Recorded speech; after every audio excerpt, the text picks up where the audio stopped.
Hola, ¿qué tal gente de YouTube? Aquí les saluda Crisan11 con un nuevo video para mi canal. Después del accidente aéreo que ocurrió con el equipo de Chapecoense, les hablaré del último accidente aéreo que tuvo como involucrado a un club de fútbol. Les hablaré del accidente aéreo del club Alianza Lima en el año 1987. Les hablaré de todo lo que ocurrió, todo lo que se dijo y todo lo que se dice hasta ahora de ese accidente aéreo. Y aunque ustedes no lo crean, después de casi 30 años, ese accidente tiene muchas preguntas y muy pocas respuestas. Aquel que no haya sufrido ni llorado no merece ser blanquiazul, dice un cántico del pueblo aliancista. Dentro de sus 115 años de vida institucional, el club blanquiazul tiene muchos pasajes de gloria. Sin embargo, los años 80 estuvieron marcados por una tragedia. La llegada del equipo de Alianza a Pucallpa había generado gran expectativa.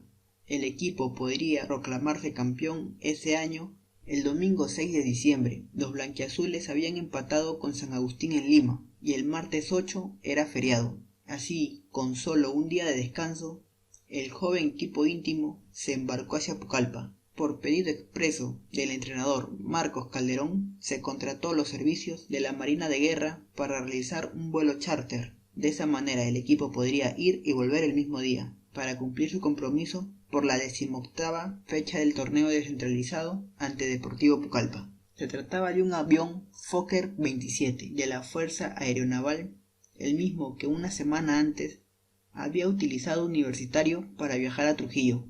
En aquella oportunidad, el avión fue conducido por el mismo piloto, el teniente primero Edilberto Villar Medina, único sobreviviente de la tragedia que se aproximaba. El martes 8 de diciembre de 1987, día de la Inmaculada Concepción en Perú, llega Alianza a la ciudad selvática, pocas horas antes del partido. Al parecer el viaje fue incómodo. Los taxistas que recogieron a la delegación del aeropuerto dejaron testimonio de ello. Los jugadores se quejaban y González Ganosa, arquero de ese equipo, aseguró que nunca más viajaría en ese avión. El recorrido por la ciudad los molestó más todavía, sobre todo a Marcos Calderón, entrenador del equipo, porque no se había reservado habitaciones y los jugadores tenían que comer media hora antes del partido. En esas condiciones era muy difícil ganar. Lo que sucedió en el estadio oficial de Pucallpa fue para muchos inusual. Como un presagio de lo que pasaría después, el equipo íntimo jugó sin entusiasmo. Quizá por el calor, que era agobiante, 32 grados, quizá por tener la comida en la boca del estómago. Apenas si los jugadores celebraron el gol del triunfo anotado por Pacho Bustamante en el minuto 33 del primer tiempo. De barajuste la defensa. Alianza Lima, peligro, sale Álvarez Camacho y Bustamante le sombrea y tira gol. Gol de Alianza Lima. Bustamante, casaquilla número 8. Qué salida infantil de Álvarez Camacho. Tenía dos defensores que salían a marcar a Bustamante. Parecían apurados, ya se querían regresar. Esa victoria y el empate a 1 de Unión Guaral con UTC dejaba a Alianza Lima como único puntero del descentralizado, pero el equipo, cosa rara, no parecía festejar la victoria.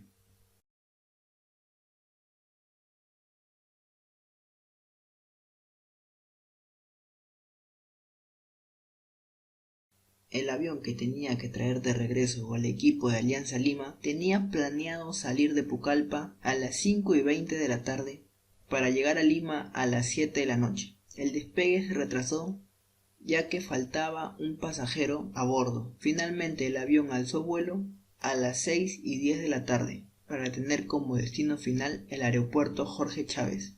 La versión oficial asegura que fueron fallas técnicas en el tablero de control y en el motor, así como la espesa neblina y la falta de experiencia del piloto, los motivos que se confabularon para ocasionar el fatídico accidente que costó la vida de 43 personas.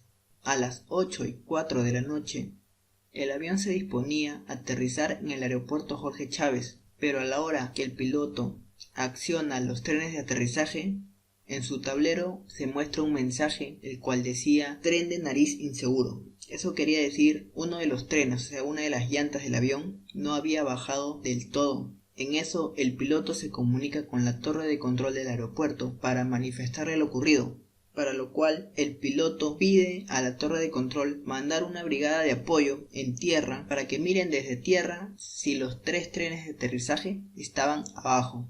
En eso el piloto hace una maniobra la cual despierta el terror en los tripulantes del avión. La maniobra consistía en hacer ganar altura la nariz del avión y bajarla bruscamente para que el tren que faltaba bajar logre bajar con la fuerza de la gravedad.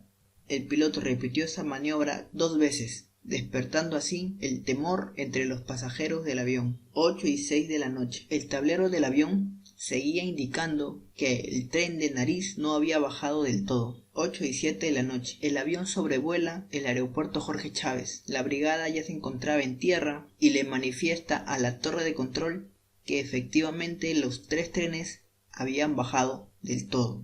La torre de control le hace llegar el mensaje al piloto, el cual se disponía a dar la vuelta para así poder aterrizar el avión. Pero ante las maniobras temerarias que había hecho, ya había despertado el temor en los pasajeros. Los jugadores aliancistas se habían acercado a la cabina del piloto para preguntar qué estaba pasando. En eso el piloto entró en un estado de tensión y nerviosismo y le dejó el mando al copiloto, el cual no tenía experiencia en llevar un avión. Mientras que el copiloto piloteaba el avión, el piloto agarró el manual y se puso a leerlo. La distracción del piloto al leer el manual, más la tensión que llevaba dentro por los reclamos de los pasajeros, no le permitió darse cuenta que el avión iba en descenso continuo hacia el mar.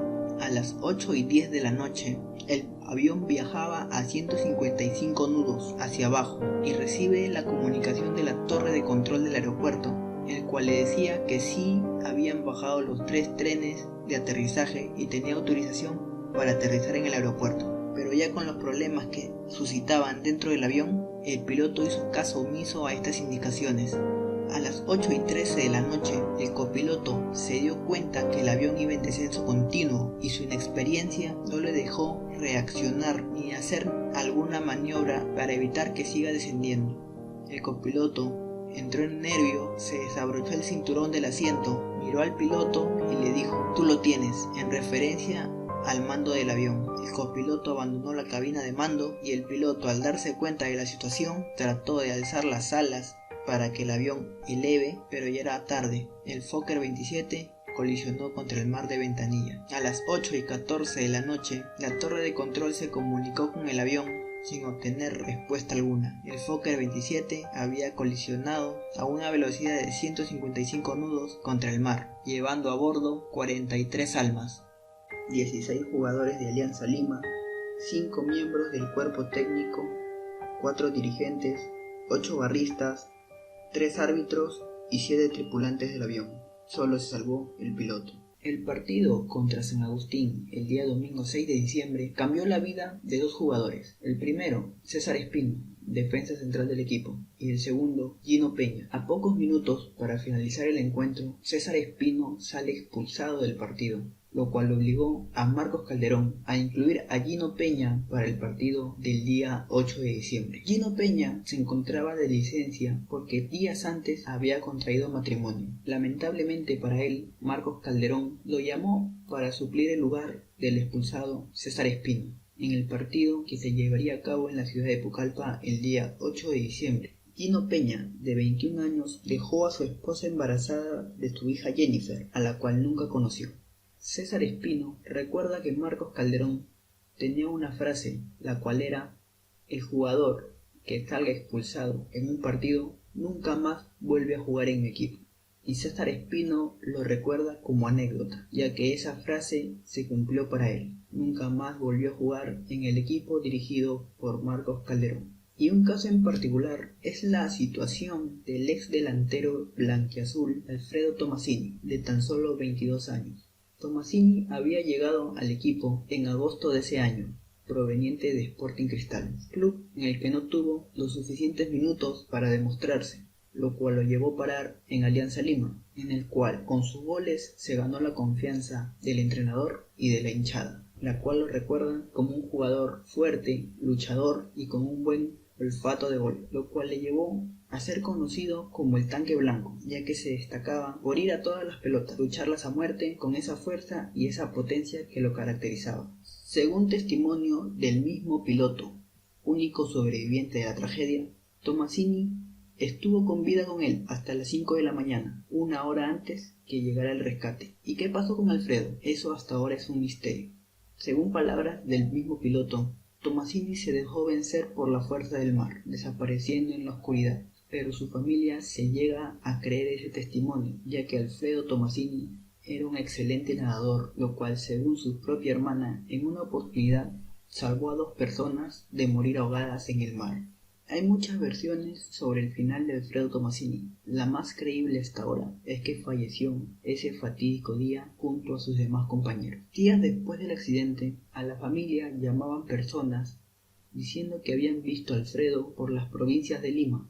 Unos decían que había perdido la memoria, otros decían que lo habían secuestrado y hasta se dijo que lo habían visto viviendo en Estados Unidos, pero no hay ninguna prueba de eso. Otra cosa de las que se dice es que el avión llevaba cosas ilícitas dentro de él y que el Estado quería encubrir, y esa acusación tomó fuerza cuando el médico que reconoció a Marcos Calderón le dijo a una persona llegada al club aliancista que el entrenador se había encontrado con 8 impactos de bala en el cuerpo, y lo cual tomó más fuerza cuando todos los cajones que contenían los restos de los jugadores aliancistas fueron entregados a los familiares sellados por completo. Ningún familiar de los jugadores pudo ver quién estaba dentro del ataúd, nunca vieron a quién estaban sepultando. Se dice que el avión tenía un cargamento ilegal, el cual el Estado no quería hacerse cargo, y a la hora de que el avión impactara contra el mar, un helicóptero sobrevoló la zona del accidente y comenzó a disparar a todos los sobrevivientes que habían quedado, y fue un disparo el cual le destrozó la pierna a Alfredo Tomasini, según manifiesta el piloto Edilberto Villar, que en su parte dice que el jugador aliancista se encontraba con una pierna rota, lo cual le impedía nadar y sostenerse a flote. Según el mismo piloto, los 2 habían llegado a un bidón de agua que flotaba en el mar, sosteniéndose de ese mismo. Sin embargo, a la hora del rescate, el único que se encontraba a flote era el piloto del avión. Pero ¿por qué el piloto no ayudó a Tomasini, que era el único sobreviviente junto a él en ese momento? ¿Por qué lo dejó que se dejara vencer por el agua? Son muchas las preguntas y muy pocas las respuestas que hasta ahora se tiene de aquel fatídico día. Se puede pensar muchas cosas, pero la realidad es que hasta ahora no se llega a saber la verdad. Esa fatídica noche del 8 de diciembre, Alianza perdió a una generación de jugadores magistrales y la selección peruana perdió a la base de su equipo, la cual era conformada por la mayoría de los jugadores aliancistas que perecieron en el mar de Ventanilla el 8 de diciembre de 1987. Y hoy, conmemorándose 29 años de la tragedia, los hinchas blanquiazules los recuerdan con gran cariño a sus campeones que dieron la vida por los colores. Esa noche, Alianza perdió a Marcos Calderón, el entrenador del equipo, Orlando Galvez, preparador físico, Oreste Suárez, médico del equipo, Andrés Eche, utilero, José Vergara, ayudante del utilero, de tan solo 15 años, fue la víctima más joven de la tragedia. José González Ganosa, arquero del equipo, César Susona, lateral derecho, Tomás Orfán, defensa central. Sus restos fueron encontrados una semana después del accidente. Daniel Reyes, defensa central. Gino Peña, lateral izquierdo. Sus restos no se encontraron. Carlos Bustamante, volante de avanzada. Sus restos no se encontraron. Milton Cabero, volante. José Casanova, volante. Alfredo Tomasini, delantero, conocido como el tanque blanco. Sus restos no se llegaron a encontrar. Aldo Chamochuni, volante. Luis Escobar, el potrillo, delantero, de tan solo 18 años. Sus restos no se encontraron. José Mendoza, arquero suplente. Ignacio Carretón, defensa polifuncional. William León, defensa. Sus restos no se encontraron. Braulio Tejada, delantero, de tan solo 16 años, era el menor del equipo. Johnny Watson, delantero. Y volverá, y volverá, y volverá, y volverá.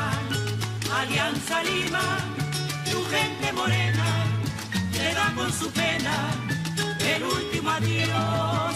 Alianza Lima, tu gente morena, queda con su pena. El último adiós. El último adiós.